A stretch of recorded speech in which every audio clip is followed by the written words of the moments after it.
इथं काय got it वरती क्लिक करू का रवी? हो करू शकता. We are live. Okay, Okay. All right. Thank you, madam. Thanks Aarti. Good evening, all of you. आज सभी आप हम जो ये नोबेल लिबर्टी मूवमेंट का जो हम विमुक्त मंच जो सेलिब्रेट कर रहे हैं, उसमें आज हमारे साथ विकास जाधव सर है, जो कि हम सभी सोशल वर्क जिस यूनिवर्सिटी से पढ़ना चाहते हैं, जिस यूनिवर्सिटी के बारे में बहुत बातचीत होती है, इस यूनिवर्सिटी के वो पीएचडी के अभी छात्र है, जो कि लास्ट ईयर में है। सर का थोड़ा मैं आपको इंट्रोडक्शन देता हूँ। सर का ग्रेजुएशन रूरल डेवलपमेंट में टीआईएसएसटी से हुआ है। उसके बाद सर ने पोस्ट ग्रेजुएशन भी टी से ही किया है, क्रिमिनोलॉजी एंड जस्टिस, इनमें इनका स्पेशलिटी है।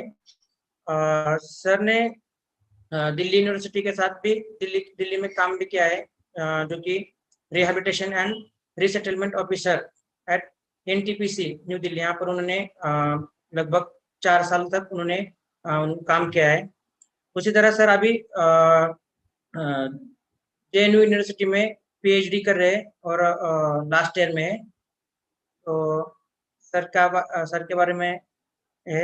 सर आपका टॉपिक से आप स्टार्ट कर सकते हैं, और आज का हमारे जो टॉपिक है अर्बनिटी एंड नोमैडिज्म इन इंडिया, उससे हम स्टार्ट कर सकते हैं। तो over to you sir. All right. Lots of greetings of Vimukta month to all.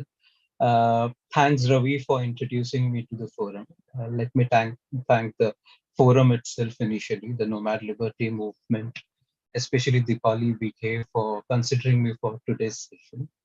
I have been following the Nomad Liberty Movement since the inception of this Vimukta month. I think 3 years back it started. I have been following those the lectures, the talks which are uploaded on the YouTube and the Facebook links which are shared by friends. I'm not on Facebook, but I have been following Nomad Liberty Movement through these mediums. And let me tell you that this forum has really added to my knowledge a lot at my personal level as well as for my academic exploration. So thanks for being there. Like, yeah. And again, this following of 1 month long prolonged event of Vimukta month also makes me understand the significance, the cruciality of this event in order to dwell on the issue of nomadism in a very comprehensive manner, whereby one aspect of the nomadic community issue is for sure their issue of recognition, the non-existence of the exclusive policy book for the nomadic communities. For sure, this is one of the important aspects of the issue. But on the other hand, the nomadic community issue is also about the nomadic community as a society in itself, as a social system in itself, which stands in parallel to that of the urban society, which stands in parallel to that of the rural society, which stands in parallel to that of the sedentary or the settled society in itself. Now, and such events, such prolonged events actually allows us to deal with the issue of nomadism at such a length. So now dealing with such issue of nomadic communities, of nomadic social system, and tracing them in a predominant rural society, in a predominant urban society, or a sedentary settled society is not a easy task. Uh, as it is not kind of easily visible through our naked eyes. It's not familiar, though it is around us, it is not familiar to all of us. So that's where the role of social sciences come into picture. So be it the social work as a profession, be it sociology, be it anthropology or political science for that matter. This disciplines, the research through these disciplines allows us to trace these non-traceable phenomena through a scientific inquiry, through a systematic methodical inquiry. Now, one such method or one such approach I have used through my study of tracing Pardhis in the context of Mumbai, whereby uh, like I have tried to trace Pardhis in the context of Mumbai, and Mumbai being the urban context. I have tried to bring in these two variables, that is urbanity and nomadism together. So the topic for the talk is urbanity and nomadism. I would be largely approaching this framework through my research. So I would be mainly speaking through an empirical case of Pardhis in the context of Mumbai. Now, as I said, it is a scientific inquiry, and I have tried to bring in these two concepts together, that is nomadism and urbanity. Like sciences, here we don't uh, we don't have a lab where a controlled environment is there and we bring these two molecules together, but society itself acts as a lab for us, and that's where through a conceptual intervention we try to uh, make people familiar with the relationship which exists in the society, which are already there, but we try to trace it through a conceptual framework, and that's how the idea of urbanity and nomadism comes into picture in my research. Now, I am not the first one, or my work is not the pioneering work, which kind of tries to bring in these two concepts together. There has been a very argumentative attempts uh, made regarding these concepts or a theoretical framework in the history as well as in the present. The one attempt which is a classical one, a historical one, whereby I'll try to be multilingual in between so that we can address the larger mass there. So so I'll be using Hindi and English together. So एक पहला जो नजरिया रहा है देखने का नोमैडिज्म और अर्बनिटी को, वो कुछ इस तरीके से रहा है, जहां पर दो तरीके की सभ्यता का प्रचलन देखा गया है। एक सभ्यता है जिसे अर्बन सभ्यता कहा गया है, एक शहरी सभ्यता कहा गया है, और किसानी उस शहरी सभ्यता का ही हिस्सा मान, और उसका एक बेसिक सिग्निफायर या फिर इंडिकेटर जो रहा है वो है the building structures, and building structures actually defines the sedentary form of lifestyle, correct? On the other hand, एक दूसरी व्यवस्था का प्रचलन देखा गया है। उस व्यवस्था को जंगल व्यवस्था या फिर रेगिस्तानी व्यवस्था का नाम दिया गया है, और उसका एक basic the most important indicator जो देखा गया है वो है नोमैडिज्म, घुमंतुपना। तो अब ये इन दोनों व्यवस्थाओं को एक दूसरे के विपरीत देखा गया है। These civilizations or these way of living are always seen in contradiction with each other, as antagonistic to each other. दूसरा एक फ्रेमवर्क जो उभर कर आता है वो मॉडर्न कॉन्टेक्स्ट में आता है। मार्क्सिस्ट फ्रेमवर्क ने उसे काफी हद तक समझाने की कोशिश की है, और पोस्ट कॉलोनियल स्टडीज जो कि स्टेट को एक मॉडर्न एंटिटी के तौर पे देखती है, तो स्टेट को इंट्रोड्यूस करते हुए एक फ्रेमवर्क वो कहती है कि the role of state is to secure this settled society, this settled society from that of the nomadic phenomena, or the nomadic communities, whereby these nomadic communities are always considered to be a deviant factor or component of the larger lands. Na? So the settled society which is taxable, which is trackable, it should be secured from the nomadic community which is non-taxable, which is non-trackable. So that's the reason why state is also in contradiction or in an antagonistic relationship with the nomads. ये दूसरा framework सामने आता है। और तीसरा framework जो है वो बेसिकली शहर को एक तरीके की नोमैडिक व्यवस्था के तौर पे ही देखा जाने, लिखा गया है, जहां पर nomadism becomes one of the crucial component of explaining the city life, the urban life, जहां पर हम देखते हैं कि the migrants who adopt a nomadic way of life and become part of the city life and contribute to its economy. या फिर in the city itself we see a state of nomadism is adopted on daily basis by the people to sustain this to for the advancement of city and to sustain their life within the city context. एक दूसरा इसका देखने का तरीका ये भी है the virtual mode through which we become mobile ना, जैसे कि आज मैं बंबई में बैठकर आप लोगों से, आप अलग अलग जगहों पर हो, वहां पर आपसे बात कर रहा हूँ. सो इन a way though I am physically not present at your place but I am still trying to communicate with you and you too are able to attend an event or the talk which is based in Bombay. सो एक तरीके से एक virtual नोमैडिज्म यहाँ पर देखा जा सकता है. Now this is a new form of nomadism which has been observed, which is also considered to be neo nomadism in the present context.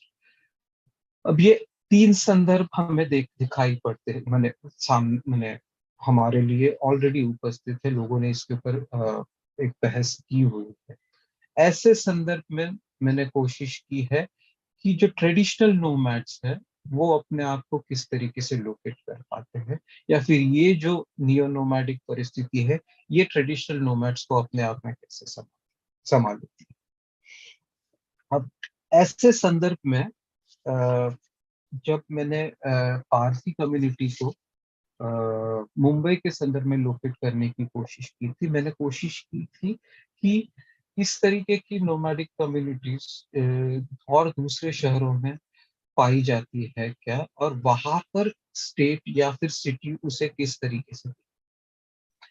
एक स्टडी मीना राधा कृष्ण जी के सामने आती है जहां पर वो बंजारा कम्युनिटी को दिल्ली शहर में लोकेट करने की कोशिश करती है, और वो बताती है कि दिल्ली शहर में सांसी नामक एक कम्युनिटी है जो कि एसटी स्टेटस के लिए क्लेम कर है, बट दिल्ली में उन्हें एससी का स्टेटस दिया गया है with A मियर argument that tribals can't exist in the urban context.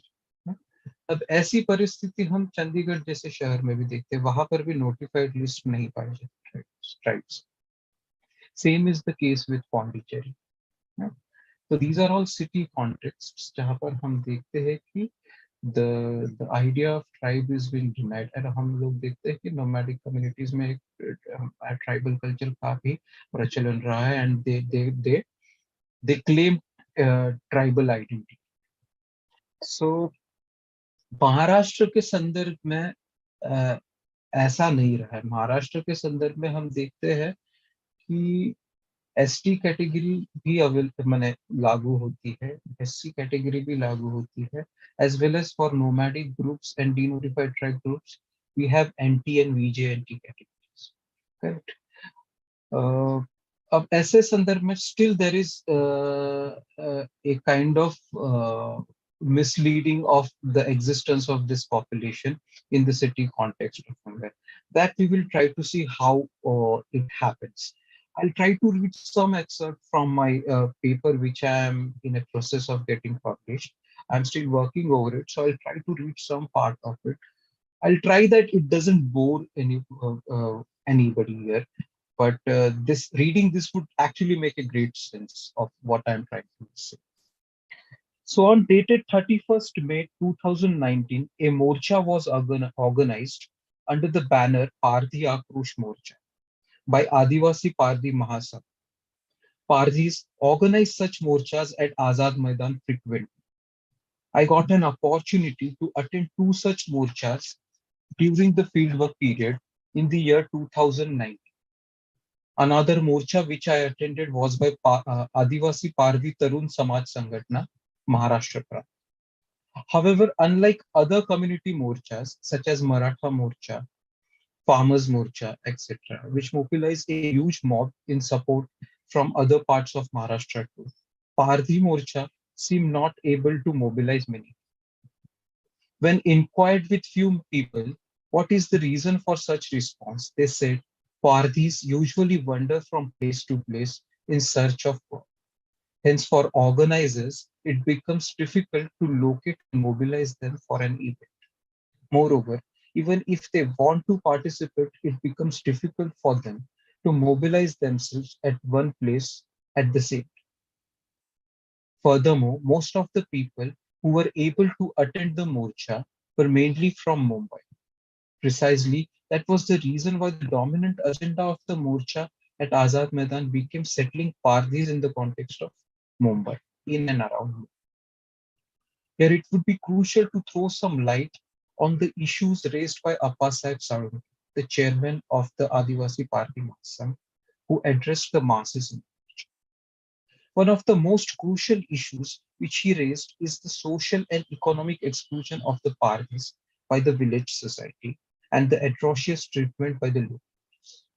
He further claimed that there are cases wherein the political representatives, such as the Sarpanch and also the members of Legislative Assembly, have led morchas demanding removal of Pardis from the villages. It is in such context, according to him, in the rural parts, the Pardis have adopted a practice of migration to the cities. Moreover, given a chance, Mumbai seemed to be the best destination for them to migrate permanently or temporarily. In Mumbai, he claims there are more than 20,000 Pardis. However, when approached to the government, they ask for evidences and proofs, to which he responds, how can a Bhatka, meaning nomad, give proof of his residence? He further raises a question that does government really do not understand the state of nomads who has a history of marginalization in India? People in Morcha further claimed that the Pardhis in Mumbai mainly dwell on the roads and footpaths. But the government departments such as Briha Mumbai Municipal Corporation, Police Department, etc., hardly cares for their rehabilitation. And now, the mentioned description seems to be significant as it provides a glimpse of existence of Pardis in the urban context of Mumbai, their reason for migrating to Mumbai, and their invisibility in the city context. Moreover, the described scenario of their existence by the state get further confirmed when referred to the census figure of 2011, as it suggests the population of Pardis in Mumbai and suburb as very minor, that is only 2,334 people against the claimed population of more than 20,000 in the Morcha. अब ये परिस्थिति अगर हम देखें तो मैंने this becomes one of the reasons why I found it important to trace Parthi communities in the context of Mumbai, and why is this invisibility so prevalent with regard to the existence of this? अब एक कारण साफ साफ दिखाई पड़ता है कि पारधियों का शहरों में प्रचलन होना बहुत वाजिब. The reason is after the Criminal Tribes Act came into being, there was also a Settlement Colony Act which came. और सेटलमेंट कॉलोनीज एक्ट के तौर पर इन कम्युनिटीज को सेटलमेंट कॉलोनीज में रखा जाता है. Pardhis were also one of the very prominent communities which were made part of settlement colonies, either industrial settlement colonies or the open settlement colonies. So the SS and these settlements colony were always close to any urban towns, the Solapur, such as Ambernath के पास भी, मुंबई के पास में अंबरनाथ एक जगह है, वहां पर भी एक सेटलमेंट कॉलोनी हुआ कर. सो तो एक ये कारण हो सकता है कि ये इनका प्रचलन जब 1952 में रिपील ऑफ माने the repeal happened of the criminal tribes act and the settlement colonies were no more functional. These communities, for their livelihood, had to move out, and the first place which they found to go to were the urban towns. They had many also went back to their villages, living a landless life. तो ये एक reason हो सकता है। दो to substantiate this argument अपने पास कुछ strong evidence नहीं है। दूसरा एक रीजन हो सकता है कि हाल ही के डिकेड्स में there has been a huge migration among the communities from the parties. Correct. Now, this kind of argument seems to be very similar to that of the arguments which larger population which migrate to cities में कि भाई गांव में livelihood option नहीं था and hence they migrated to the cities like Mumbai or other cities. But with communities like Pardhi, यहाँ पर उनके आइडेंटिटी का एक बहुत ही स्ट्रॉन्ग इन्फ्लुएंस दिखाई देता है.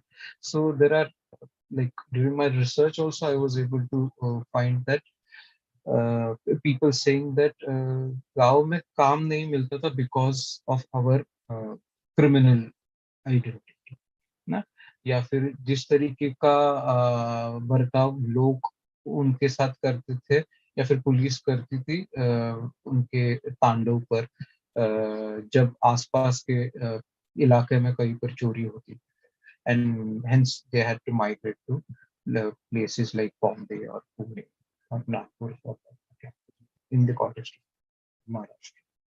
So वहां पर मैंने, when we try to search for the subjective reasons of that crisis of livelihood, we get to understand the identity specific issues related to the migration of the Pardis to. अब Thane commission 1960 में जो denotified tribes के status को और उनके problem को समझने के लिए कॉन्स्टिट्यूट किया था, उन्होंने मुंबई में जो पार्थियों का पॉपुलेशन कोट किया था वो था 500 के आसपास. अब 2001 में हम देखते हैं उनका पॉपुलेशन कोट किया गया था मुंबई में 1630 किया गया था, वेरएज मुंबई सबर्ब में 2083 किया गया. 2011 के सेंसस के मुताबिक उनका पॉपुलेशन 2334 कोट किया. अब इसके बीच में एक independent study Xavier Institute of Social Research का 2007 में, और वो इनका जो सारे सेटलमेंट्स का पेवमेंट्स का सर्वे नहीं करती, कुछ उनके हद में जितना पॉसिबल था वो करने की कोशिश करती है, और उनके मुताबिक वो जो पॉपुलेशन कोट करते हैं वो 9600 का पॉपुलेशन कोट करते हैं, which shows a great discrepancy between the population quoted by the census and what Xavier Institute has come out. So this became one of the reasons for me to trace the community pavements and kind of try to trace their population in India. Even my study was not able to trace all the settlements in Bombay, but I was able to reach the number of around, let me tell you the number. It went around 10,471 population with 2,105 families in Bombay, which is not a complete figure of the population of Parlis in Mumbai. It may cross this, for sure it may cross this. I was able to trace only those settlements where I was able to visit through the help of my Parvi friends, the respondents with whom I did my ethnographic work, and few civil society organizations in Mumbai. So many settlements I was not able to reach. So I was able to reach around 10,000 of population. Now this shows that the state machinery, such as census, is somewhere failing to trace these communities in the context.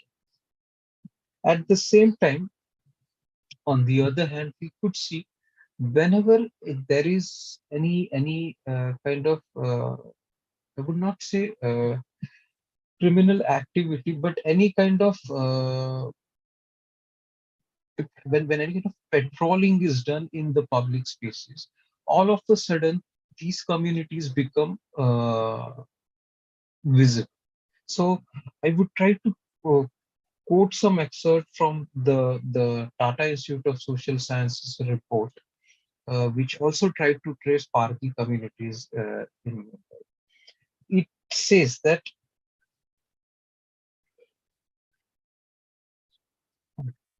though it seems that there is a crisis of information of Parthis in the city, on the other hand, the popular picture presented by the media projects the image of Parthi in Mumbai as hardworking.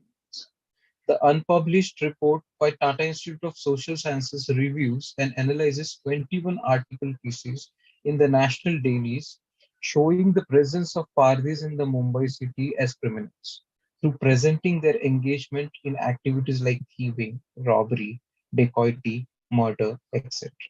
The 80% of these news projected robbing by murder and thieving as a recurring and usual characteristics among Parthis as their effort to seek life. So this remains limited. This does not remains limited to Mumbai, but extends to most of the cities in Maharashtra, such as Pune, Solapur, Nagpur, etc., and even the neighboring states like Telangana, Andhra Pradesh, Madhya Pradesh. Now, such news reports in actuality refers back to the historical idea of criminal tribe constructed and attached to the entire Parvi community by the colonial. Correct. Now, I would like to speak a bit, though we all know about the historical context, but I would like to speak a bit about it just to draw a linkage of it with the present context. So, historically, we know Parthi has been one of the communities which got criminalized. Though the stigma of criminality existed on some communities through caste system also. We know that its institutionalization from a state perspective started happening through Criminal Tribes Act 1870 and the further amendments which came into. The basic rationale which the colonial rule was able to produce was that these communities uh, were found to be an aberrant factor within the aberrant abnormal factor within the larger trackable and taxable landscape, and hence these communities were needed to be controlled through legal and panel institutions for the maintenance of law and order, and hence Criminal Tribe Act comes into. In 1952, 5 years after the independence of India, the repeal of Criminal Tribes Act comes into being after the recommendation of Anantasamy Iyengar committee report. And the same committee report also recommends to have Habitual Offenders Act, which was made to target the habitual of offenders, individuals. But the way it operated with this backdrop of Criminal Tribe Act was such that it again targeted criminal tribe, the individuals from the criminal tribe, targeting the entire community again. So this is one way whereby we see the way the reproduction of Criminal Tribe Act happened. But the other way is also the way the urban governance kind of operates like a gamut that I'll come to at the end. But as I have kind of tried to give the reason why there was a need to trace parties in the context of Maharashtra or Mumbai, I would it would be interesting to speak about how I have tried to trace these communities. So initially, the basic idea in my mind was that the nomadic communities generally would be dwelling in the slum spaces of Mumbai, and because it was also because of the fieldwork which I had done initially, and later on the pilot study which I did for my PhD research, I found that the largest settlement of Parsis in Mumbai was in Malad, with 494 families being there. So I thought this should be a dominant phenomenon in the city of Mumbai. And hence initially I started my fieldwork from that particular settlement. When I started my fieldwork there, it was found that initially I was not able to trace many Pardi communities on daily basis. So through regular observations, I was able to find that the communities, uh, like other groups in the slum, leave for some contractual based jobs in the morning, but in the evening they don't come. So like slowly after building a rapport with the communities, I asked their permission that can I join them to the to their job locations wherever they go for work, or wherever they go to visit their friends or relatives. So people, those who allowed me along with them, I started visiting their places, and I got to know that unlike other communities, these communities usually travel along with their family to their work sites, and they prefer staying at the working sites instead of coming every day back to their uh, homes in the slums. So uh, when asked why do they do so, one of the reasons was quite clear that traveling every day was not so affordable. So it was better to stay at the place and work there for 1 month, and like after the contract gets over, they used to go back. So this was one reason, but the other reason which they say was to save themselves from the regular patrolling of the police.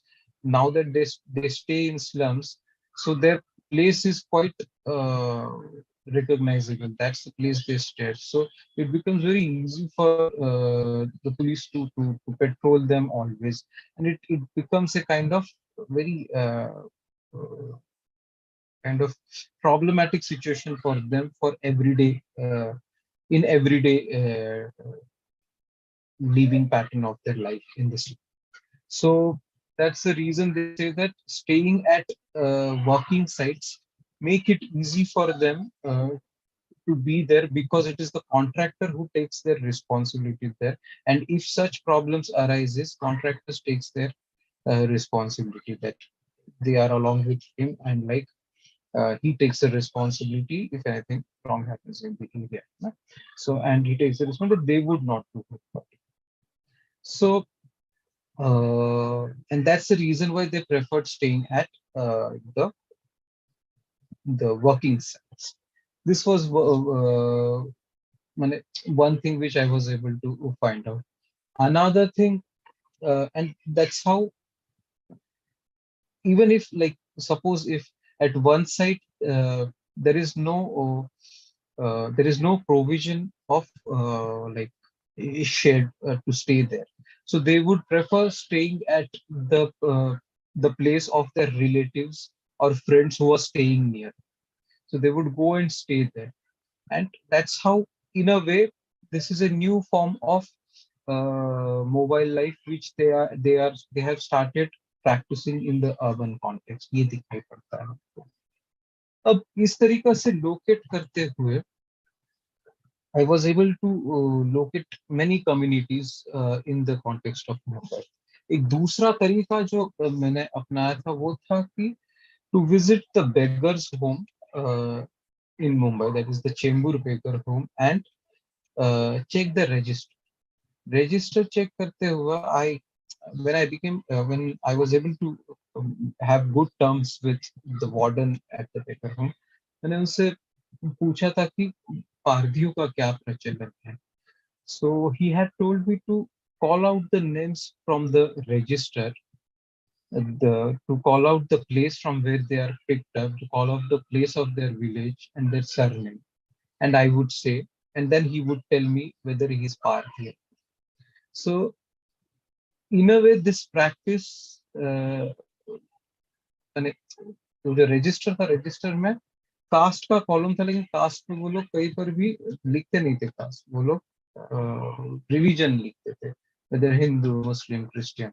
So in a way, I found this practice to be a little liberal one, but later on, when the way it has been practiced, that I was able to find out वो एक casteist practice के तौर पे भी सामने आता है, जब वो मुझे कहते हैं कि भाई फलाना इंसान को जिसका सरनेम चौहान है और जिसका गांव सोलापुर है, तो पक्का से वो पारधी है।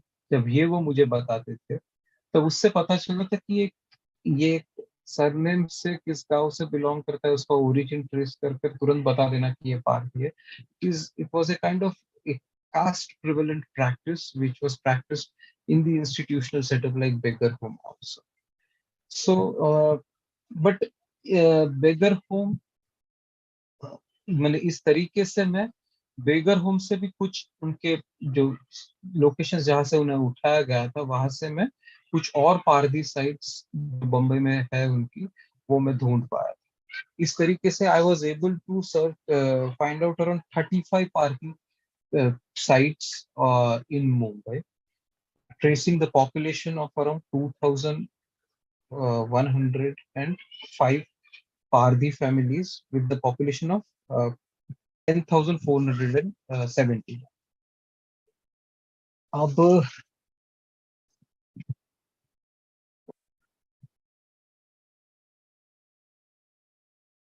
अब जब मैं ये दो तरीके बता रहा था, इससे एक साफ होता है कि पारसी जीवनी है वो मुंबई में कोई बिल्डिंग्स या फिर एक अपार्टमेंट लाइफ जीने वाली नहीं। वो लाइफ ज्यादातर स्लम्स और एक होमलेस जिंदगी जीने वाली है।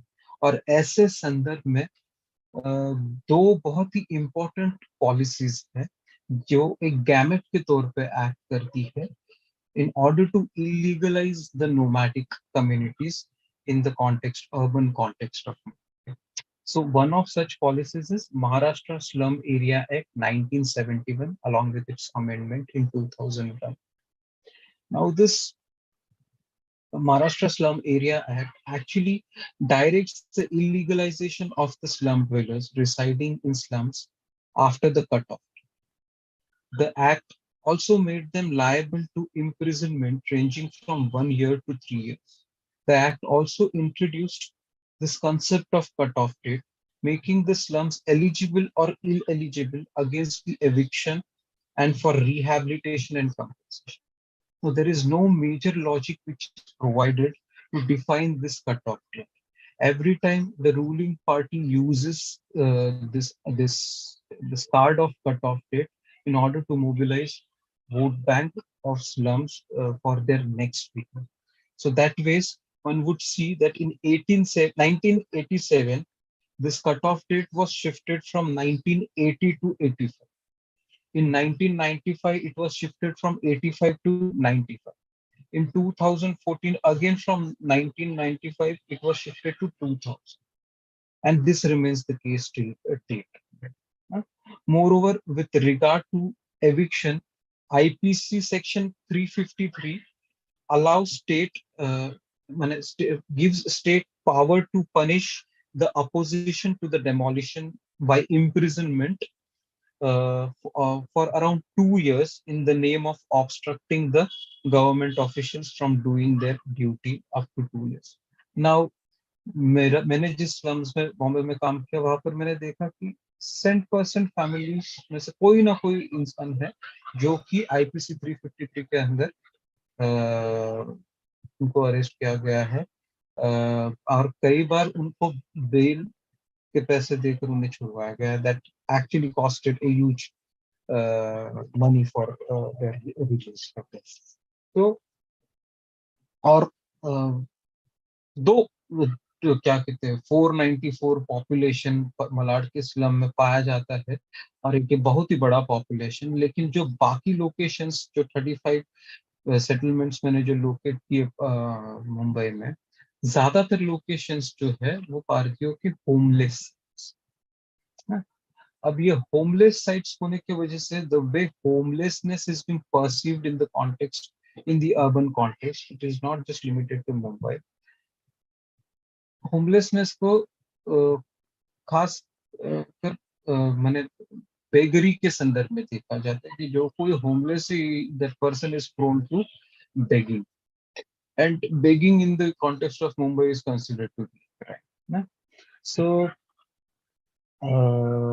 इसका माने हम लोग देखेंगे किस तरीके से बेगरी एक्ट वो माने मुंबई जैसे कॉन्टेक्स्ट में काम करता है. So the social condition which is being targeted by the Beggary Act 1950, Bombay Beggary Act 1959, is through criminalization of the nomadic communities. As the subpart A of the definition provided in section 2.1 in chapter 1 equates street hawking, fortune telling, and street performing with begging. Historically, there have been itinerant communities that have sustained through activities such as selling artisanal products, performing on street, etc. These groups were either uh, part of the nomadic or semi-nomadic communities or the denotified tribes, of which Pardi is also one, which were criminalized through Criminal Tribe Act 1871 during colonial. The presence of Anti-Beggary Act has also results in certain way the rebirth of city.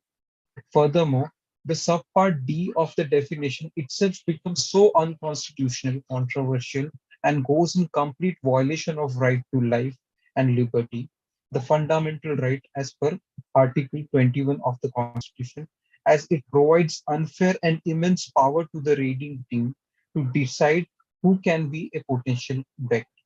Moreover, anybody found in the public place and fits the description or seem poor can simply fall prey to the system of arrest and detention as per the Act. This seems to be the only legislation which matches with the anti-terrorism detention law, whereby preventive detention is allowed, as if begging or being homeless is equivalent to terrorism. The anti-beggary law allows the arrest without warrant, which is primarily the practice against the cognizable offense. That is being homeless or being. So this further raises a question that being homeless or begging is really such a heinous crime, such a kind of very uh, bigger crime in a way. Now, in such context, looking at one of the case dealt by Koshish becomes really important. Now, in the year 2018, around 160 people were arrested by Nasik police under the Bombay Prevention of Begging Act 19. Koshish had filed a PIL against this arrest as 30 women and 19 children among them were transferred to Mumbai and detained in Chembur, Bihar. The people transferred to Mumbai were mainly Parthis and other nomadic groups by caste. The youngest among them was of 13-year-old child who got picked up along with his mother.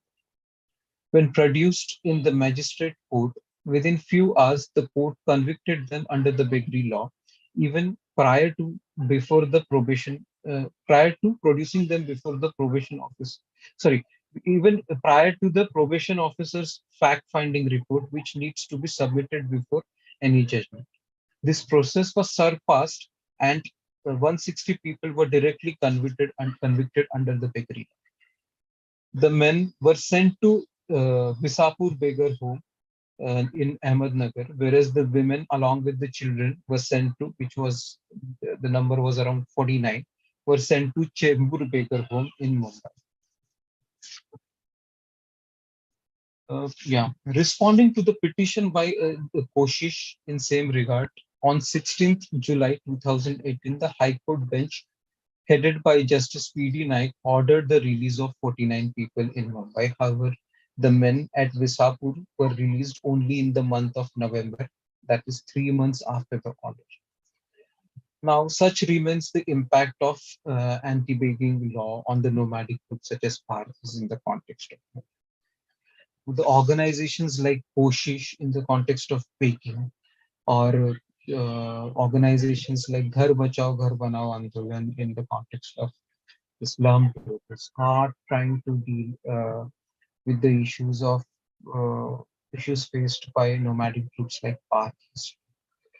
But as even Muhammad Tariq of Koshish says that the approach here is more to address the issue and not the community specific issue. Hence, what I feel looking at the prevalence of such problem whereby the communities are again criminalized, or the way the urban governance system act as a gamut of criminalizing these, illegalizing the same communities against, introducing the stigma of criminality on these communities again, which is a very sociological phenomena, which is a very social phenomena, or a political practice introduced through state, uh, leading to a very targeting a social group, needs to be addressed with an identity specific intervention also. And hence there is a need of a civil society intervention focusing on these identity specific issues. Now, in 2010 onwards, uh, Tanda, a project of TISS, made an attempt to make identity specific interventions with parties in Mumbai. But the problem which they started facing with these communities was to consistently trace these communities and have a development or a developmental project for them, because the funding organizations usually look for deliverables, and that becomes possible on yearly basis, on particular time in a particular time frame of a year. And intervention for such a short period uh, really doesn't help much in coming out with some significant results with the communities, nomadic communities like Parthis. It requires a prolonged intervention, an intervention of at least 4 5 years consistently, then looking for some minor change happening, and then looking for a larger kind of intervention uh, with the community. So in such context, there is a requirement of identity specific interventions with the community. And though there is an attempt coming from the civil society, larger civil society, I would also say that civil society within the civil society which would emerge from within would be able to make a larger impact with regard to this identity specific issues, and hence a larger drive should be carried out whereby the civil society coming from the community should be encouraged to take up their issues and deal it in a very identity specific manner. So I am basically talking about a politics for the marginal identities, of which nomadic community uh, as a group, as a marginal group, needs to be addressed with exclusive intervention. That's it. I would stop here. If there are any questions or if there are any inputs, I would love to get inputs from the larger audience with regard, because I am also in the process of studying the issue and understanding it in a better way. So it would be better that people add into my knowledge. Thank you so much. I'll stop here. Yeah. Ravi, I'm done, Ravi. Thank you.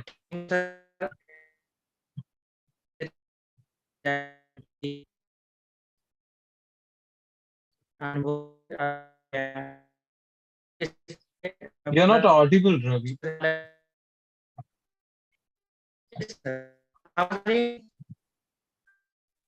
Hello, तुझा आवाज व्यवस्थित येत नाही. Sir hello, आता येतोय आवाज? आता येतो, आता येतो. I am done, yes Ravi. Sir, माझं येतोय झालं. आवाज? हो हो, येतोय व्यवस्थित येतोय. Sorry sir. तो बहुत ही अच्छी तरीके से आपने हमें जानकारी दी.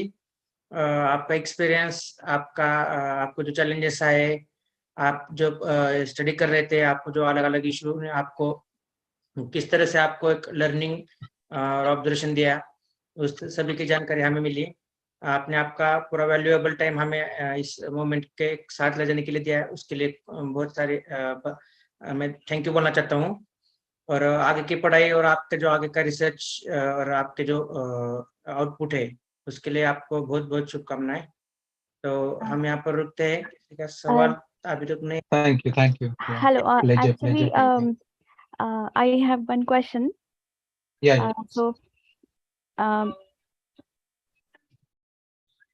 as you have rightly explained how nomadic communities are further criminalized in urban spaces as well, uh, by implementing laws such as begging, or sorry, anti-begging law, or criminalizing homelessness. So yeah. even people's movements, or civil societies working on these issues, they are not looking at the identity specific issues. So is there a kind of autonomous organized resistance from the community itself, and how they look at the solutions of these particular issues like homelessness in or criminalization in urban spaces?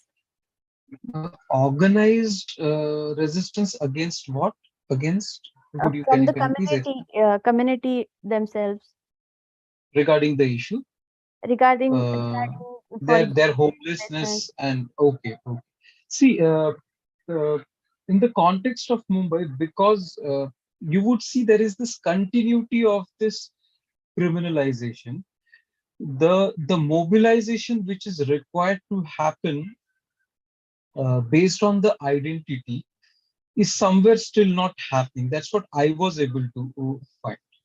So we would see like Pardhis, uh, then Vadars, then various other nomadic Kamposavis, various other nomadic communities which are dwelling in the urban space. But their movements are, I would see, in isolation, and that's because the population is very small.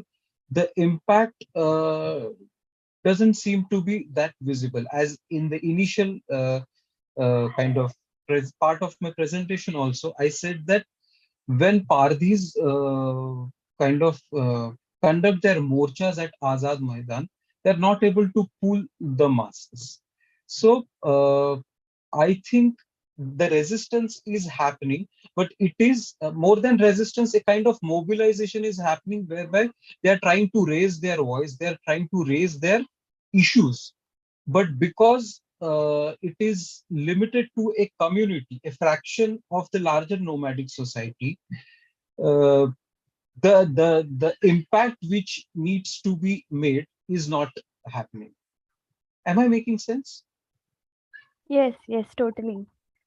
So Uh, that's where I think, like other marginal groups, we could see Dalit as an identity come forward, whereby there are different fractions of Dalit society. We would see that, like Mahars, Mangs, Buddhists. We could see them all coming together and claiming Dalit as an identity. Uh, is there a possibility of these small nomadic groups coming uh, together, mobilizing self as one nomadic identity? If that happens, that would make a very good impact.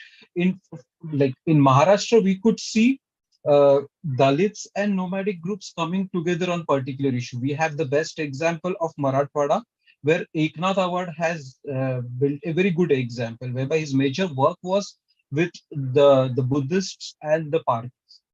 And in his autobiography, he talks about it. He has tried to build that kind of movement, and we see leaders like Sunita Dai Bhosle or Arundada Jadhav.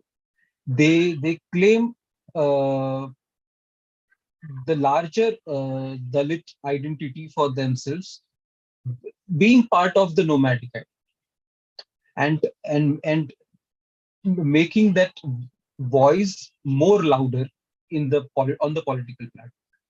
So I think that is necessary with the nomadic groups. The nomadic groups should come together and form a nomadic society in itself, a nomadic civil society in itself and uh, claim for their rights. Yeah, I hope I'm making sense.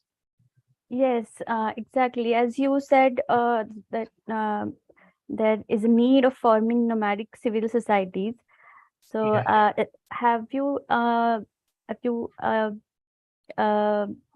encountered any complexities within that, or difficulties uh, uh, for coming together? Because the communities are different, then their cultures or um, issues are also different, right? Like, for yeah, example, pastoral nomads have different issues, and Pardis right, may have different issues. So in that, true.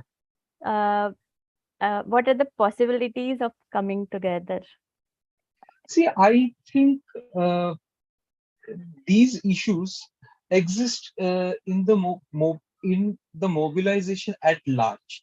With Dalits also, you would find these issues at place, whereby there are some conflicts, or there is difference in the agenda, larger agenda of different communities. But as a larger political identity, they are coming at. Correct. So I think in the researches also we are basically finding that the researches are done community specific, but there is a requirement of a larger theoretical framework which would bring these communities under one umbrella.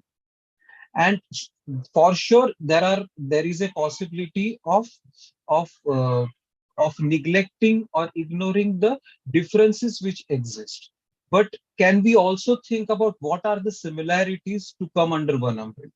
If we start from the minimum similarity program, the differences can be later on kind of we can solve those differences through our internal communications, I think. But this struggle is on a platform where there is a larger political competition also, so we have to be competitive on that platform. So I think internally there will be some issues, there will be differences. Initially, necessity is to come together by thinking more about the similarities and then solving those the issues which arises because of the whatever dissimilarities which are there, na? Differences which are there. So at this point of time, I was not able to find out my because my focus was on Pardis. I was not able to find out uh, what are the differences between other uh, uh, of their practices with the other communities, because I didn't focus on other communities. But we are like my study was located in Maharashtra, so we could see Maharashtra has given two CMs coming from a nomadic community, that is Banjara, Vasantrao Naik and Sudhakar Rao. Correct. So I think somewhere that political say for that community sake ha- has become possible to a certain extent. But though I could see at will in village society there are issues of marginalization of these communities also. But we could see some opportunities uh, were gained by these groups. So can we form an alliance with such groups which already have climbed the ladder of upwards mobility, political mobility? I think looking at these strengths instead of weaknesses would help more initially, and internally we can always negotiate on these issues. Yeah, Um, I just have one more question then. Uh, so like yeah, like you are saying, there is need of a political identity formation, uh, but we can see that different nomadic communities in different states, even within yeah, Maharashtra's, are coming under uh, uh, different state categories. yeah, So in that scenario, um, do you think it is possible to mobilize under one political identity? See, I don't know how are you taking when I saying I'm saying that there's a need of a larger political mobilization. I'm talking about a mobilization in terms of reformation also. I'm talking it about a social reforming, a political movement in terms of a social reform. So it's not just about the electoral politics or being part of any political party as such. So uh, the problem which you are talking about, whereby different communities have a different administrative category in different state, is more of an administrative issue. I should say at the societal level, their association with each other still continues. Let me give you the example. The communities, the Pardis in Maharashtra are relatives to the Pardis in Madhya Pradesh. Right? And in Maharashtra, the administrative category of Pardis is ST, whereas in Madhya Pradesh it is SC. Correct. So, and so if this, though this their administrative category is different, they haven't given up their social association with each other, social affiliation with each other. So, is there a way out to trace such social associations, which is helping a community to come under one umbrella? Consider Pardis, for example. Pardis of Maharashtra fighting or mobilizing themselves at the level of Maharashtra would actually form a very small population of the larger population of the state. Correct. So I don't know what kind of impact it would make at large. But Pardis of different state coming together with one social affinity, and similarly the nomads coming together with nomadic communities coming together with one social affinity of nomadism, because the injustice which is happening is targeting the characteristic of nomad. So can we think about that instead of thinking that I and I if I am a Pardhi and like somebody else is a Banjara, instead of thinking that we both come from two different groups, can we think that the injustice which we are both are facing is based on our nomadic characteristic, and can on those basis we come together? Then I think these problems of administrative identities, or the way political organizations or parties are mobilizing these communities would get sidelined, and a project of larger project of social reformation would come into place, and that would largely help to have the mobilization based on the social agenda, I think. That's very clear, and it was a wonderful session today. Thank you so much. Thank you, Aarti. It was pleasure talking to you. Yes, sir. So, if there are any questions, any inputs further for my own learning, also please, like I can share my number right away. Should I, Ravi? Yes, Can I yes, share my number? Yeah. So yes. my number is 9650 997599. Okay. 9650 997599. Yeah.